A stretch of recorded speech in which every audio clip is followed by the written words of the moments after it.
Chinek na nila guys, and yun, ngayon na nga ako manganganak. So, hindi siya makakasama sa operating room. So, ako lang.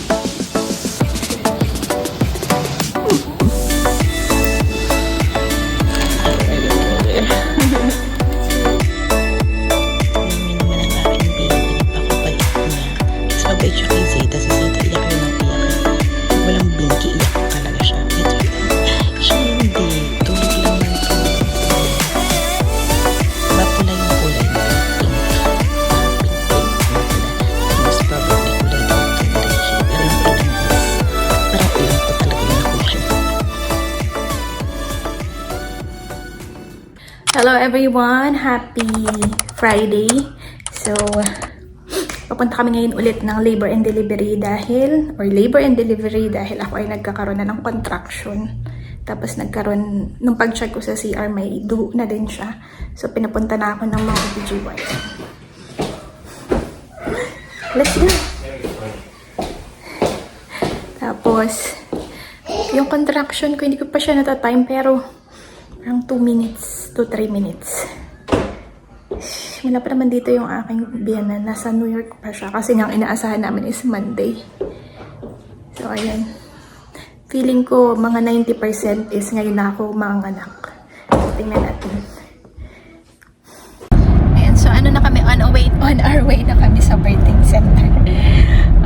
Tinime ko yung aking contractions. Ano siya? Iba-iba. 5 to 6 minutes. Tapos yung last is 2 minutes. Nasa 2 minutes. Ayan, parang so alam ko na yung feeling ng nagko-contract, yung may contraction. Pero ano naman, parang hindi naman siya ganun pakasakit. Sa ngayon, hindi ko alam mamaya. So hindi ko rin alam kung ngayon na ba ako nila isi-C-section or maghihintay pa. So malalaman pa namin.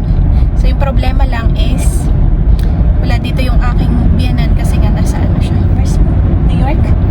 Nasa New York. Nasa New York siya. And Sunday pa siya makakabalik. So yun yung aming problema ngayon. Pero hindi ko alam. So kung ngayon na, wala namang magagawa. Kung ngayon ako manganganak. Kasi supposedly talaga ganito. Ito yung scheduled date. Minove lang nila ng Monday. Dito na kami guys. Yan, kasama namin si Zeta kasi walang magbantay.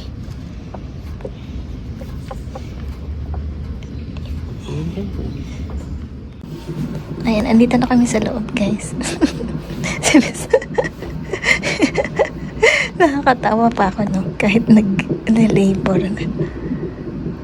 Si Zeta, kawawa naman, antok na yan. Chinek na nila guys, and yun, ngayon na nga ako manganganak.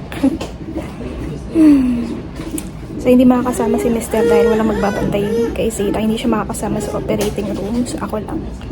Pero okay lang kasi sa Philippines, ganun din naman yung nangyayari sa akin. So, hindi ko lang alam kung makapag-vlog ako doon. So, ayan. Ngayon na tayo mag-baby. 7-11. Yan si Zeta tsaka si Mr. So, pwede sila mag-stay dito hanggang mga anak ako. Pero hindi to pwede matulog dito si Zeta. So, uwi sila. Pero meron namang nurse na mag-assist sa akin at saka kay baby. So, ayan, kinabitan na nila ako ng IV. Ayan. Binubuo na lang nila yung kanilang team. Kaya gusto ko ng C-section para hindi ko ma-experience ang labor. Na-experience ko siya. Masakit, pero ano naman, carry naman. Masakit talaga pag nagko-contract. Pero pagkatapos is okay naman siya. Nakakangiti-ngiti pa nga ako. Sabi ko kay Mr. Grace under pressure.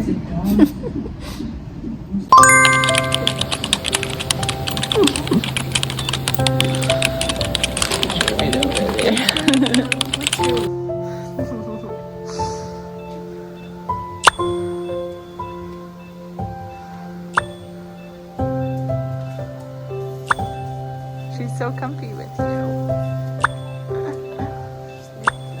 No.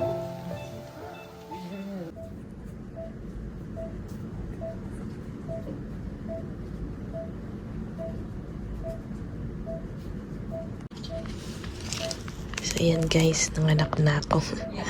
Ang bilis ng mga pangyayari. Ayan na si baby. So, umuwi si Mr. at si Zayda. Hindi kasi pwede matulog dito si Zayda. Boses ko, iba ba?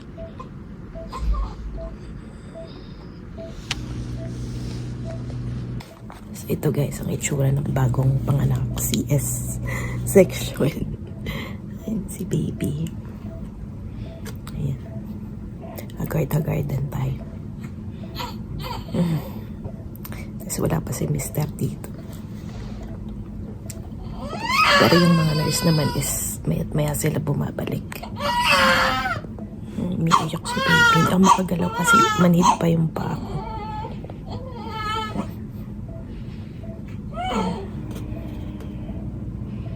Yun, ang bilis lang. Medyo nahihilo pa rin ako dahil sa mga gamot. Pero okay lang, carry lang. Yun ang ating baby. Second baby.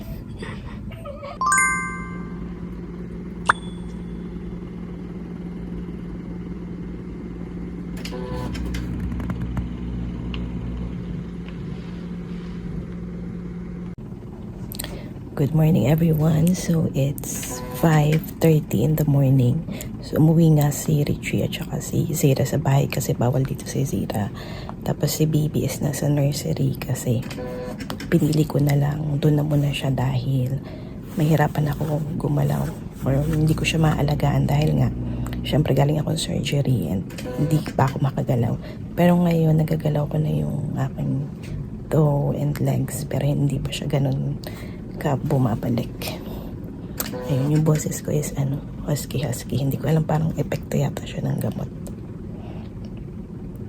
Ay, and medyo okay na rin yung pakiramdam ko although namamaga-maga pa tayo.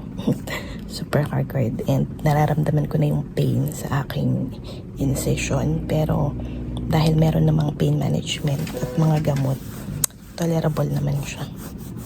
So yan ang view sa labas. Sobrang laki ng room. Meron pang isang bed sa kapila. Dun si Mr. Pagka dito na siya matutulog. So sabi nung nurse, normally daw is 3 to 4 days nagstay yung mga CS mom. Just to make sure na walang complication. So ayun. Tingnan nyo naman ang aking baby. Napakabait niya. Mas mabait siya kay Zeta. Si Zeta iyak yun ng iyak eh. Pag walang binki, iyak talaga siya. Ito, siya hindi. Tulog lang ng tulog. Mapula yung kulay niya ng pink. Ma-pink, mapula. So most probably kulay din ito ni Richie. Pero yung ilong is, parang ilong ko talaga yung nakuha niya.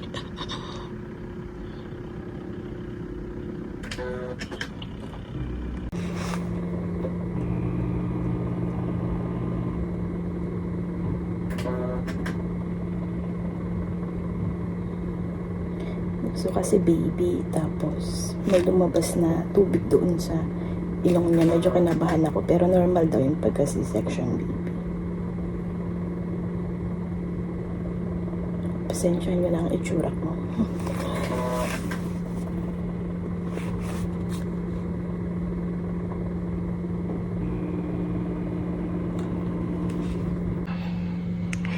Ayun ang ating baby. Tulog na tulog. Ay, nagsuka siya dyan. Ayan, pinalitan ko rin yung kanyang swaddle at ang kanyang hat. Medyo kamukha siya ni Zayda. Tapos ayun yung blanket ni Zayda. Babalik sila, umalis lang. Ayan, may pa-flower si si Mr. Ganda. Ito pa isa. Wala si Zeta dito ngayon dahil lalabas na rin kami mamaya. Mga 2 days lang ako dito. Sini. Pero tinanong kami kung gusto namin bukas pa kami magde-decide kung kailan. Pero sabi ni Mr. ngayon na lang. And para mas okay nga na ngayon na lang. So sa gabi, mga 8 siguro.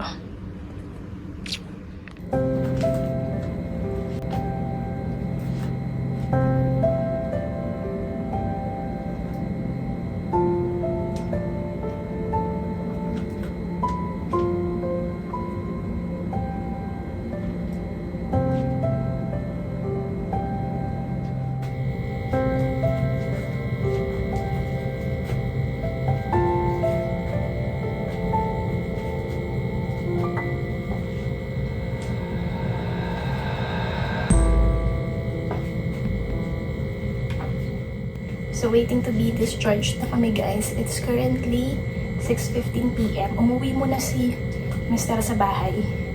Susunduin niya yung aking biyanan at si Zira. Tapos mga 8 is i-discharge na kami. Pero ayun nga, sabi ng mga doktor, we are free to stay. Pero nag-decide kami na umuwi na kasi nga namimiss na rin namin si Zira. Hindi kasi masyadong gusto ni Zira dito sa ospital. Dahil na pagka pumapasok yung mga doktor at saka mga nurse. So okay na naman ako. Ayan, nakatayo na ako. Bakit pa yung aking belly? Wala tayong ayos-ayos. So, ganyan talaga. Pero, at least okay naman na ako. Medyo namamaga pa rin yung pa ako. Manas pa rin siya. Pero normal naman daw yun. At least is manageable yung pain. So, today is Sunday. Diba, supposedly bukas pa yung aking scheduled C-section kaso. Ngayon na siya nangyari. Next time, share ko sa inyo ang aming hospital bill, yung kinover ng insurance at ang aming out-of-pocket, and then yung experience ko din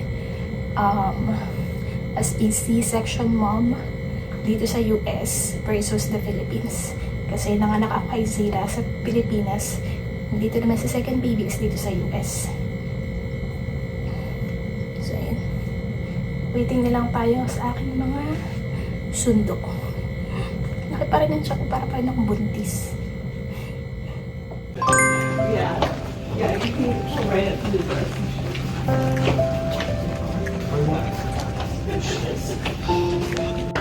Baby!